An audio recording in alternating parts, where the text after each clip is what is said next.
Hello, English lovers. Welcome to our YouTube channel. On today's video, we are going to handle commonly confused adjectives. Yeah, but before we continue, please like, comment, and subscribe to the channel. Do not forget to turn on your notification bell in order not to miss out on subsequent lessons. Let's dive in. Don't confuse some for any. Yeah, do not confuse some for any. Do not say, Louis has got any milk. That's wrong. Rather say, Louis has got some milk. Louis has got some milk. I hope that's clear. Don't say, there aren't some books on the shelf. There aren't some books on the shelf. That's wrong.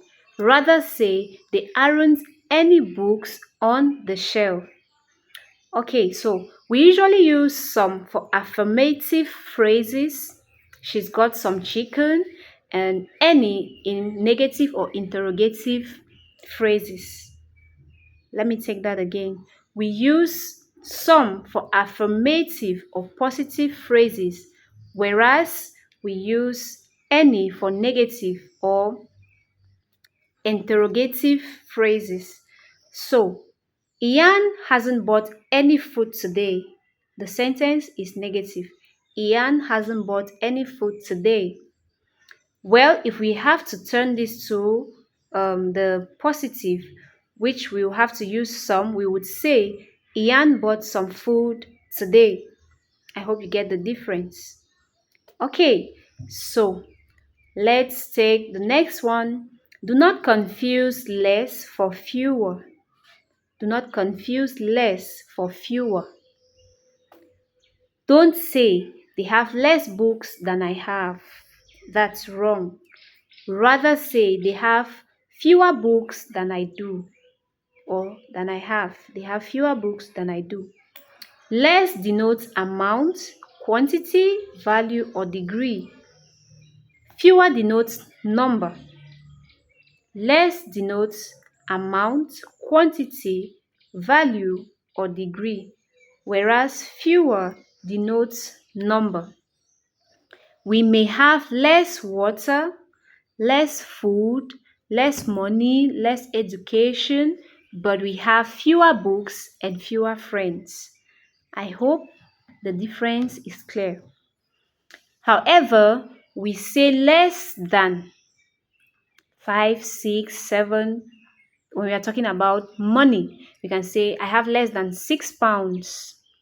We can equally say, we have So we can say I have less than £6 because the pounds are considered as a sum of money and not a number of coins. So when we are talking about a sum, we can use less. The other type that we want, or that I want us to correct, is we should not confuse this for that. Yeah, because most people often get confused when they are talking about this or that. Don't say, look at this dog across the street. That's wrong. Look at this dog across the street. No, the word across already means that the dog is not nearby. So you do not say this when something is far away. Rather, you'd say, look at that dog across the street.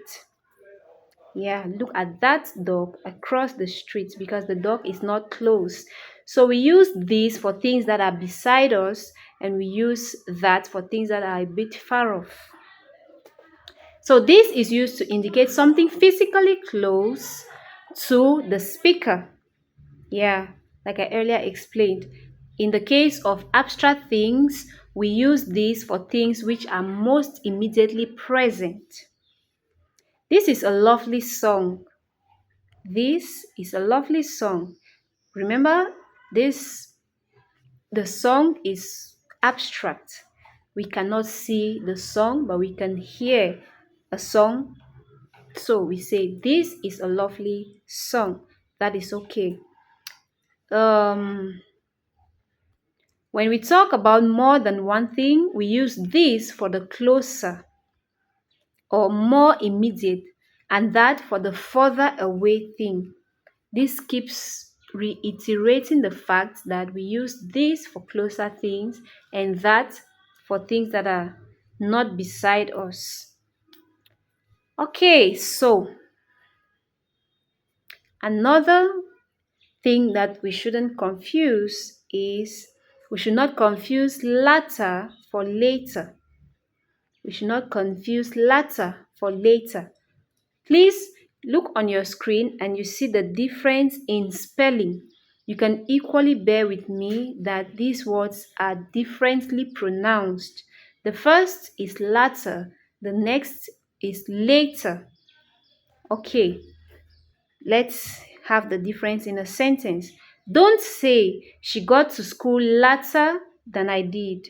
No, she got to school later than I did. That is wrong. You say she got to school later than I did. She got to school later than I did. So why do we say that? This is because later refers to time and latter refers to order, and it means second of two things. Latter means second of two things. Later means time. So Alexandria and Cairo are large cities. Alexandria and Cairo are large cities. The latter has a population of over 1 million. The opposite of latter is former. So when we say the latter has a population, it means Cairo has a population of this. So we are saying latter means second when you're talking about two things.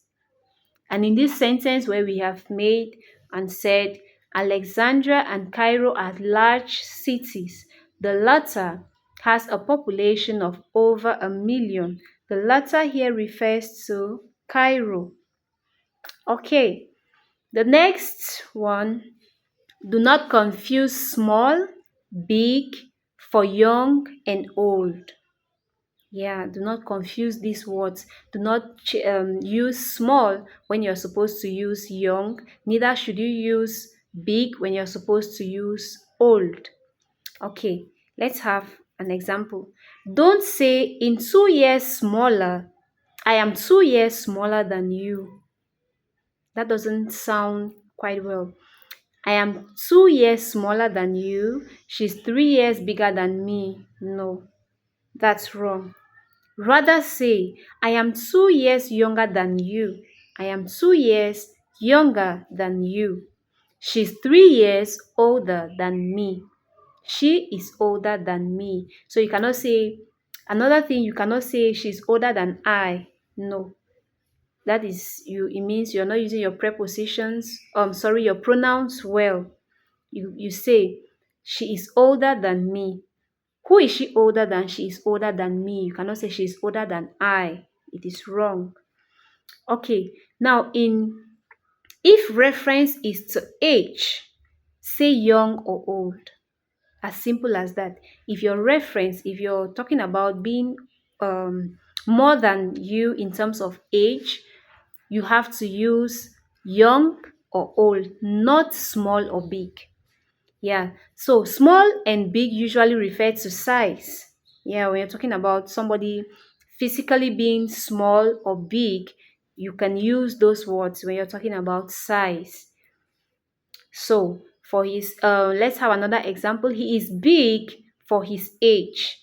This sentence is correct. He is big for his age, meaning he is physically big. He physically looks bigger than his age. Maybe you're talking about a boy of say 5 years old who looking like a 5 years old child in the body of a 10-year-old child. So in this case, we are talking about size, so we use the word big. Now we cannot say old. I hope you get the difference. All right, the next one, don't confuse angry for sorry.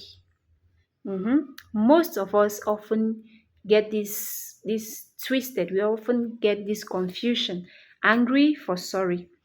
Now, don't say, I was angry to hear of her death. Really? Yeah, you can be angry because you are pained, but it is not quite correct to say, I was angry to hear of her death.